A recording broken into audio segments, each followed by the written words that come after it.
ഞാൻ ഇന്ന് ഇളനീരിൻ്റെ ഒരു സൂഫ്ല ഉണ്ടാക്കുന്ന കേട്ടോ. അപ്പോൾ അതിന് വേണ്ടിയിട്ട് ഇളനീരിൻ്റെ നല്ല നേരിയ പൾപ്പ് എടുക്കുക. അപ്പോൾ നല്ലൊരു പേസ്റ്റാക്കി എടുക്കേണ്ട ആവശ്യമുണ്ട്. അപ്പോൾ അതുകൊണ്ട് മിക്സിൻ്റെ ജാറിലോട്ടേക്ക് ഇടുക. എന്നിട്ട് മധുരത്തിന് ആവശ്യമായിട്ടുള്ള മിൽക്ക് മേഡ് ആഡ് ചെയ്യുക. അതുപോലെ നല്ല തിക്ക് കൺസിസ്റ്റൻസി വേണം. അതിനാവശ്യമായിട്ടുള്ള പാലും കൂടി ആഡ് ചെയ്തിട്ട് നല്ലോണം അരച്ചെടുക്കുക. ഇനി നമുക്ക് സൂഫ്ല സെറ്റ് ചെയ്യുന്ന ബൗളിലോട്ടേക്ക് ഇത് ആഡ് ചെയ്യാം. ഈ മിക്സർ ആഡ് ചെയ്തിട്ട് ഇതിൻ്റെ പ്രധാനപ്പെട്ട ഒരു ഇൻഗ്രീഡിയൻ്റ് ആണ് ഫ്രഷ് ക്രീം. നല്ലോണം ഷെയ്ക്ക് ചെയ്തിട്ട് ഇതിലോട്ടേക്ക് ആഡ് ചെയ്യാം. ഒരു 6 ഇളനീരിൻ്റെ പൾപ്പ് എടുക്കുന്നുണ്ടെങ്കിൽ 2 ചെറിയ പാക്കറ്റ് ഫ്രഷ് ക്രീം ഉപയോഗിക്കാം.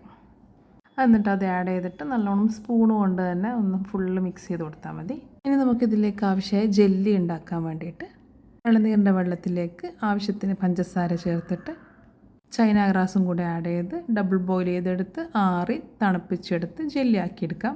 അത് ഇങ്ങനെ ക്യൂബ്സ് ആക്കി കട്ട് ചെയ്തിട്ട് നേരത്തെ റെഡിയാക്കി വെച്ച മിക്സറിലേക്ക് ആഡ് ചെയ്യാം. എനിക്ക് ഈ 6 ഇളനീരിൻ്റെ വെള്ളം കൊണ്ട് 3 പ്ലേറ്റ്സോളം കിട്ടിയിട്ടാ.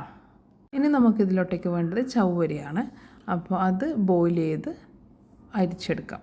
അരിച്ചെടുക്കുന്ന സമയത്ത് നമ്മൾ കുറച്ച് പച്ചവെള്ളം അതിൻ്റെ മുകളിലോട്ട് ഒഴിച്ച് കൊടുത്താൽ നല്ല കൺസിസ്റ്റൻസിയിൽ കിട്ടും കേട്ടോ.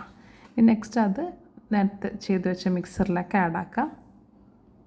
നല്ലോണം മൊത്തത്തിലൊന്ന് എല്ലാം കൂടി ഒന്ന് മിക്സ് ചെയ്ത് ഇളക്കി യോജിപ്പിക്കാം.